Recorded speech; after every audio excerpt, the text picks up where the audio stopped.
mengamalkan kebaikan dan amal ibadah kepada Allah Subhanahu wa Ta'ala. Salawat serta salam mari sama-sama kita senantiasa sanjungkan kepada junjungan kita Nabi Muhammad sallallahu alaihi wa alihi wasallam. Kita bersalawat dengan maksud agar kita menjadi umat yang layak mendapatkan syafaat uzma dari beliau di yaumil qiyamah kelak. Pada kesempatan ini izinkan khatib memberikan wasiat khusus kepada diri khatib dan umumnya kepada para hadirin sekalian. Marilah sama-sama kita senantiasa meningkatkan ketakwaan kita kepada Allah Subhanahu wa Ta'ala. Wa may yattaqillaha yaj'al lahu makhraja wa yarzuqhu min haitsu la yahtasib. Barang siapa yang bertakwa kepada Allah Subhanahu wa Ta'ala, Allah akan memberikan jalan keluar dari segala permasalahan yang dihadapi, dan Allah juga akan memberikan rezeki kepadanya, rezeki yang pernah disangka-sangka. Maka ketakwaan selain berdampak kepada rezeki dan jalan keluar dari setiap permasalahan dalam kehidupan kita, ketakwaan juga merupakan satu-satunya perisai yang akan melindungi kita di yaumil qiyamah kelak dari panasnya api neraka. Hadirin jamaah Jumat rahimakumullah, di era globalisasi, di era media sosial yang begitu masif, berbagai informasi saat ini bukan lagi sulit didapatkan, bahkan menjadi berlebih memperoleh, sehingga kita tidak bisa menyeleksi dengan baik mana berita-berita yang pantas kita baca dan kita kembangkan atau kita cari tahu lebih jauh, dan mana berita-berita yang tidak pantas kita baca atau juga kita kembangkan atau kita ikut-ikut mengikuti berita tersebut. Dalam kondisi itu, maka kita sulit sekali menghindari alat-alat gadget yang setiap hari senantiasa mendampingi kita. Gadget itu merupakan sesuatu yang seolah melekat pada diri kita. Ketika kita kehilangan sesuatu yang lain yang utuh sebetulnya ada dalam diri kita, kita tidak pernah merasa kehilangan. Tapi ketika kita ketinggalan gadget kita, ketika ketinggalan alat handphone kita, bingung, seperti kita kehilangan sesuatu yang melekat dalam diri kita. Padahal dampak dari kemelekatan yang tidak benar ini sangat membuat tidak baik terhadap pikiran dan bahkan dalam hati kita, membuat hati kita tidak tenang, membuat hati kita tidak nyaman karena sesuatu hal yang sebetulnya harus berlepas dari diri kita. Kita terbalik, ketenangan dan kenyamanan hati kita dipengaruhi oleh benda yang begitu sangat terbatas. Lalu bagaimana kita cara menenangkan diri kita yang seharusnya di era yang medsos ini menyerang kita? Allah Subhanahu wa Ta'ala memberikan gambaran dalam Al-Quran. Alladzina amanu wa tatma'innu qulubuhum ala bizikrillah tatma'innul qulub. Orang-orang yang beriman dan tenang hatinya, dan ingatlah dengan zikir kepada Allah Subhanahu wa Ta'ala, maka akan menenangkan hati kita. Hati kita nampaknya saat ini lebih tidak tenang ketika kita kehilangan atau ketinggalan alat gadget kita. Tapi hati kita tidak pernah gelisah ataupun merasa tidak tenang ketika nama Allah tidak tersebut dalam hati kita, dalam pikiran kita, dalam keseharian kita. Padahal zikir merupakan bagian yang akan menenangkan. bagaimana zikir yang seharusnya dan sepantasnya untuk kita lakukan setiap hari kita. Salah seorang ulama membagi jenis zikir ini kepada 7 jenis zikir. Seluruh anggota tubuh kita, zikrul jawarih, tubuh kita ini semuanya bisa berzikir. Dan ketika itu kita maksimalkan zikrul jawarih, itu menjadi bagian dari yang menjamin kualitas ketenangan hati kita. Yang pertama, zikrul ainain. Kedua mata kita itu punya untuk berzikir. Zikrul ainaini bil bukai. Zikir kedua mata itu adalah dengan menangis. Menangis tentu menangisi sesuatu hal yang akan merugikan tubuh dan diri kita, yang merugikan kehidupan kita di dunia ataupun di akhirat kita. Dalam satu syair disebutkan, kullu ainin baka yaumal qiyamati illa man baka fid dunya khaufan min Allah. Setiap mata pada hari kiamat kelak akan menangis, kecuali mata-mata yang menangis di dunia ini karena takut kepada Allah Subhanahu wa ta'ala. Pernahkah mata kita gunakan untuk menangisi ketakutan kita kepada Allah Subhanahu wa ta'ala?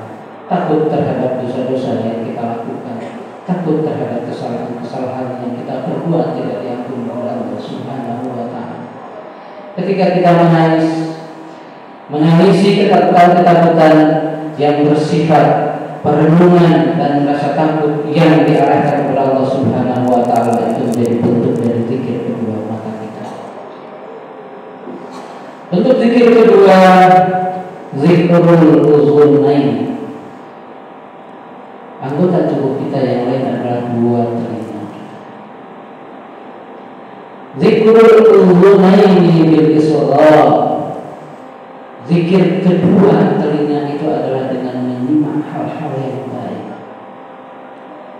Kita saat ini berada di lembaga pendidikan. Tentu setiap hari telinga kita mendengar nasihat-nasihat dari guru-guru mulia. Setiap hari telinga kita mendengar kajian-kajian keilmuan yang disampaikan baik di ruang-ruang kelas ataupun di luar ruang kelas. Setiap hari telinga kita mendengar ilmu-ilmu yang akan memberikan kemanfaatan pada diri kita, baik kemanfaatan saat ini ataupun kemanfaatan masa depan kita di dunia, bahkan kemanfaatan masa depan kita di akhirat kelak. Bil israr, pernahkah kita betul-betul menyimak nasihat-nasihat guru kita? Atau kita justru telinga kita salah mendengar ketika guru kita menasihati, tapi menganggapnya memarahi, tapi menganggapnya membatasi, tapi menganggapnya menjadi bagian-bagian yang mendominasi? Pernahkah telinga kita gunakan sesungguhnya untuk menyimak ilmu-ilmu yang diberikan, menyimak nasihat-nasihat yang disampaikan? Karena sesungguhnya nasihat dan ilmu itu merupakan bagian yang akan membawa kita ke dalam keselamatan. Tentu nasihat-nasihat yang disampaikan oleh guru-guru mulia kita di tempat yang insya Allah mulia ini sebagai lembaga pendidikan itu merupakan kebaikan untuk kita semua. Maka jangan pernah bosan dan berhenti menggunakan telinga kita untuk berzikir kepada Allah Subhanahu wa ta'ala bil israr, dengan menyimak dan mendengarkan apa yang disampaikan oleh guru-guru mulia kita di tempat. Zikir kedua yang ketiga disebutkan zikrul lisan. Zikrul lisan bisalam, zikirnya lisan. Bisalam dengan memuji Allah Subhanahu wa ta'ala. Tentu kita tidak akan mampu memuji Allah sebagaimana Allah memuji zatnya sendiri. Subhanaka la nuhsi sana'an 'alaika kama asnaita 'ala nafsik. Ya Allah, Maha suci Engkau, kami tidak akan mampu memujimu sebagaimana Engkau memuji zatmu sendiri. Kita tidak punya daya dan kekuatan yang maksimal untuk memuji Allah sebagaimana zat Allah itu sendiri. Lisan kita gunakan untuk memuji Allah tidak akan pernah sesuai dengan hakikat zat Allah itu sendiri. Lalu bagaimana kita bisa menggunakan lisan kita untuk memuji dengan bernilai zikir? Kita bisa puji sahabat kita puji guru kita puji saudara-saudara kita. Di era yang sekarang mungkin ramai dengan karakter-karakter bullying, kita harus hindari. Bisa kita gunakan untuk hal-hal yang baik, menyemangati, memotivasi, saling membangun kesadaran, saling mengingatkan untuk terus berada dalam kebaikan. Wa tawassaw bil haqqi wa tawassaw bis sabr. Kita saling menasihati untuk sesuatu hal yang benar, kita saling menasihati untuk kesabaran. Dalam keterangan lain, salamatul insan bihifdzil lisan, keselamatan manusia itu adalah dengan menjaga lisan. Mungkin fenomena yang saat ini sedang viral, ada seorang tokoh yang karena lisannya Allah turunkan derajatnya, tapi justru yang lain yang karena lisannya Allah angkat derajatnya. Itu pelajaran bagi kita betapa penting kita menjaga lisan kita.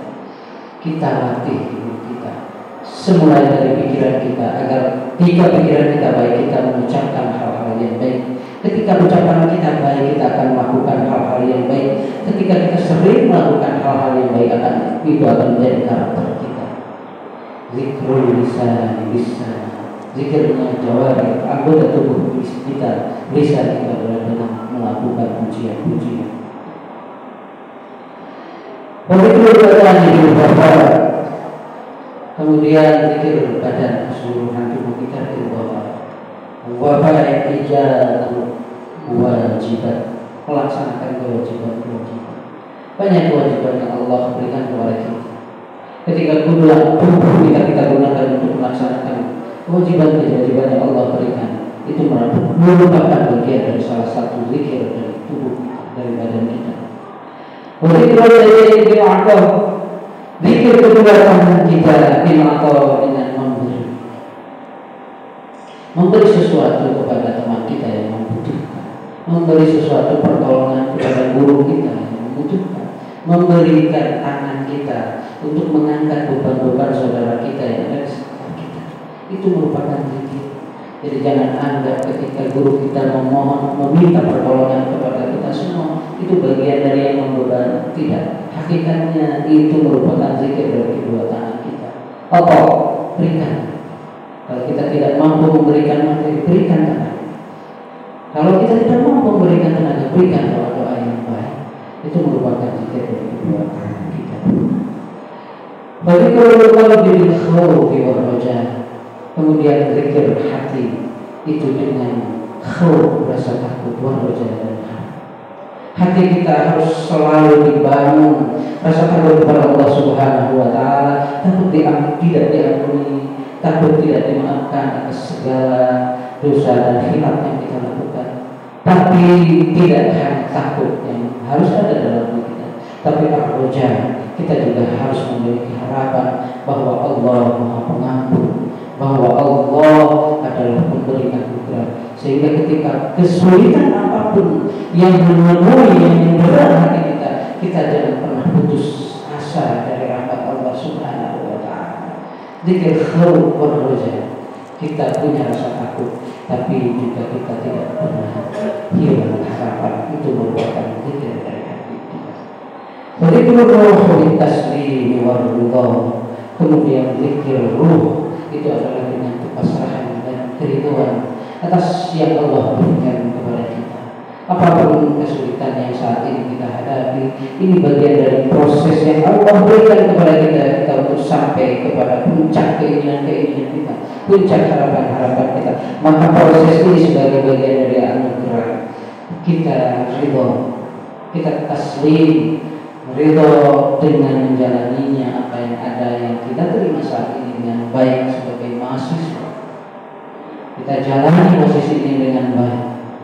Kita pasrah terhadap kondisi ini, tapi pasrahan yang dengan penuh keridhaan, sehingga kepasrahan yang membawa progresif, nilai-nilai kemajuan untuk diri kita. Nah, Zikir-zikir inilah yang kemudian akan menenangkan kita. Ala bizikrillah tatma'innul. Ketika seluruh anggota tubuh kita gunakan untuk berzikir kepada Allah, maka mutlak hati kita akan berada dalam ketenangan.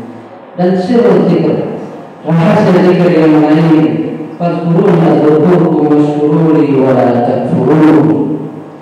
Allah menyebutkan ketika Allah memerintahkan fadhkuruni, berzikirlah kepada aku, fa'azkurkum, maka aku akan mengingatkan.